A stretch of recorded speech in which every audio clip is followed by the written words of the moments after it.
देना है, सिट्रेट देना है। वो सिर्फ एक्स्ट्रा कार्पोलेट सर्किट में जाएगा। देखो यहाँ पे क्या है, दोनों सिस्टम है। If you want to give heparin you can give, if you want to give citrate, ठीक है। और in between the treatment you want to change from citrate to heparin you can do it. If you want to stop the heparin you want to start the citrate you can do it. दोनों में से आप जो चाहें वो कर सकते हैं। मशीन में बहुत अच्छा ऑप्शन है ये, ठीक है। और आपको डोज का भी ज़्यादा टेंशन नहीं करना कि सिट्रेट कितना जाएगा, वो सब इसमें ऑलरेडी फीड है। डोज अपने आप ही जाएगा। हाँ, 4 से 6 घंटे बाद में आपको आयनाइज कैल्शियम टेस्ट करवाना है। तो जितना रिपोर्ट आएगा तो आप यहाँ पे जाके देखेंगे, तो उसके बीच में रिपोर्ट है तो उसी के अकॉर्डिंग आपको कैल्शियम चेंज करना है तो वो कर सकते हो, या फिर डॉक्टर उसमें कुछ चेंज करना उस चाहते कंडीशन हैं। में जब हम दूसरा वाला यूज कर रहे हैं, कैल्शियम वाला यूज कर रहे हैं, सिट्रेट वाला, क्या क्या जब हम सिट्रेट वाला यूज कर रहे हैं मतलब विदाउट हेपरिन वाला, हाँ। तब हम चेक करेंगे ना जो हम हाँ जी, बताया, उसी समय करना है। 4 घंटे के बाद, 4 से 6 घंटे के 6 बीच। घंटा जो है आपका ड्यूरेशन, उसके बाद कैल्शियम। हाँ, वो ऑटोमेटिक ब्लॉक्ड है, वो उसमें से लीक नहीं होगा। तो फर्जी से हम जब पेशेंट कनेक्ट करते हैं अपने नॉर्मली डायलिसिस तो ड्रेन करते हैं तो हाँ, ठीक है। टाइम तो डॉक्टर बताएगा कि कब बंद करना है, क्योंकि पेशेंट तो बेड पे, ठीक है, जो कंडीशन होती है वो पता है आपको, तो इसलिए लगेगा आपको पता नहीं, हमें भी नहीं, डॉक्टर को भी नहीं। हाँ, पेशेंट में इम्प्रूवमेंट होगा तो कुछ टाइम बढ़ाएंगे और फिर हो सकता है पेशेंट ठीक, कई पेशेंट देखे हैं वो ठीक भी हो गए, ठीक है। तो डिपेंड ऑन कंडीशन कि पेशेंट क्या प्रॉब्लम में है, किस वजह से CRRT पे डाला है। तो एक्यूट में कई बार होता है ना पेशेंट का प्रॉब्लम, एक्यूट मतलब कोई पॉइजन, गलती से कोई पॉइजन हो गया, फूड पॉइजनिंग में भी, फूड पॉइजनिंग ज़्यादा नहीं होता, एक्सीडेंटल इंजरी में जैसे ब्लड लॉस ज़्यादा हो गया, किडनी श्रिंक हो गई, तो अब किडनी को सपोर्ट देना है, तब ये ट्रीटमेंट करने में ज़्यादा फायदेमंद है ना जी। एक्यूएफ वगैरह कहाँ पे है इसका, ठीक है। सर इसका जो ये 2 पॉइंट बने हैं इसका क्या है सर? ये कौन सा पॉइंट, ये एरो, प्रेशर, आर्टेरियल देखो रेड का मतलब आर्टेरियल प्रेशर, आर्टियल, ठीक है। ब्लू का मतलब वीनस, वीनस, और यहाँ पे क्लियर ऑलरेडी लिख दिया प्री फिल्टर प्रेशर, ठीक है।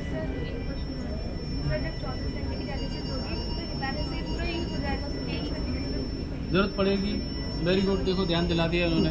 बैग चेंज कैसे करोगे, अगर ऊपर का बैग खाली हो गया, ये फुल हो गया, या सिरिंज चेंज करना है, ठीक है। तो देखो क्या करना है, आप जाएंगे यहाँ पे गए, ट्रीटमेंट में गए, ठीक है। ट्रीटमेंट में क्या क्या ऑप्शन है, देखो बैलेंसिंग है, तो यहाँ पे कोई अलार्म कुछ नहीं हुआ, ट्रीटमेंट अभी 5 मिनट हुआ है, ठीक है। UF रेट आपको दिखा रहा है यहाँ पर, ठीक है, 10 ml पर आवर है, सब्स्टिट्यूट कितना है, डायलिसिट कितना है, वो सब दिखा रहा है। बैग चेंज का ऑप्शन आप जाएंगे, आई थिंक मेन्यू में होना चाहिए, ये रहा, ठीक है। तो यहाँ पर बैग चेंज में जाओगे तो आप चाहे इसको खाली करो या दोनों बैग कोई सा भी चेंज करो, एनीवन। तो आप क्या करेंगे, बैग चेंज में जाएंगे, तो ये टच किया मैंने, देखो जैसे ही टच किया तीनों बंद हो गए, ठीक है। अब आप उसको उठा लेंगे, दूसरा कनेक्ट कर देंगे, कोई प्रॉब्लम नहीं है। मशीन में डेटा ऑलरेडी सेव हो गया जितने पे था, और चेंज करोगे तो वो जितना वेट होगा उसको रीड कर लेगी मशीन, ठीक है। इसमें सब इस टाइम ब्लड सर्कुलेट होते रहेगा ये? यस, ठीक है, गुड, यस। और अभी जब आपका ये हो गया बैग चेंज, तो आपको एग्जिट करना है, ठीक है। जैसे ही एग्जिट करेंगे नॉर्मल फ्लो चालू हो जाएगा। हेपरिन का अलग ऑप्शन है, हेपरिन का अलग है, ठीक है। ठीक है। अभी एक और चीज़, जब भी आप बैग चेंज करेंगे तो इसमें पीछे जो क्लैंप है ना यहाँ पर, ये क्लैंप को पहले क्लोज करना है, ठीक है। फिर बैग रखेंगे, कनेक्ट करेंगे, उसके बाद में उसका सील तोड़ना है। पहले अगर तोड़ देंगे तो यहाँ पे फ्लूइड नीचे गिरने लगेगी, लीक हो जाएगा, ठीक है।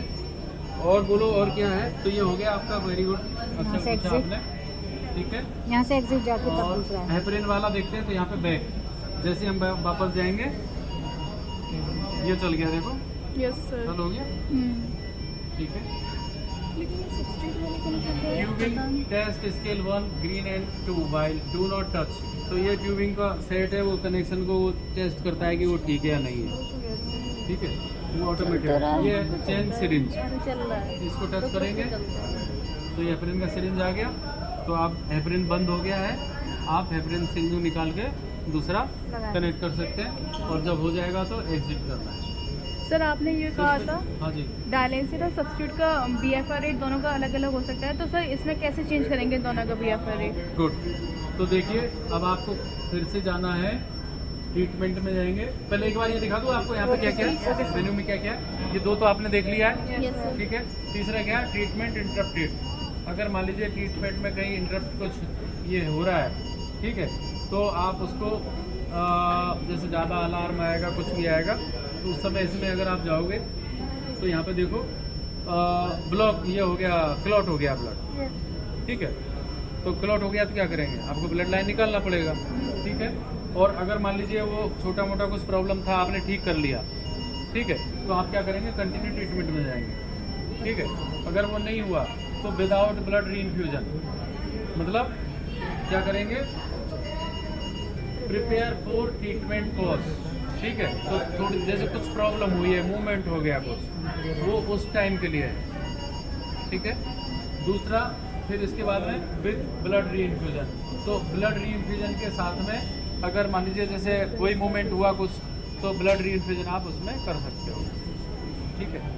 तो नेक्स्ट में अब मैं जा रहा हूँ दूसरा, वापस करता हूँ इसको, ठीक है। कंटिन्यू करना है ना ट्रीटमेंट, तो मतलब कोई प्रॉब्लम नहीं हुई, इसलिए ट्रीटमेंट कंटिन्यू है। स्विच ऑफ बैलेंसिंग, तो बैलेंसिंग मतलब अलार्म जैसा कुछ मूवमेंट हो गया तो वो बैलेंसिंग को कुछ टाइम के लिए ऑफ कर देगा, ठीक है। नेक्स्ट क्या है, care mode.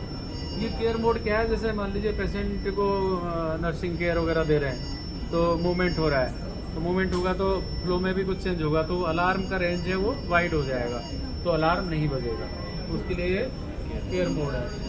Switch to pre dilution, तो अभी हमने पूछ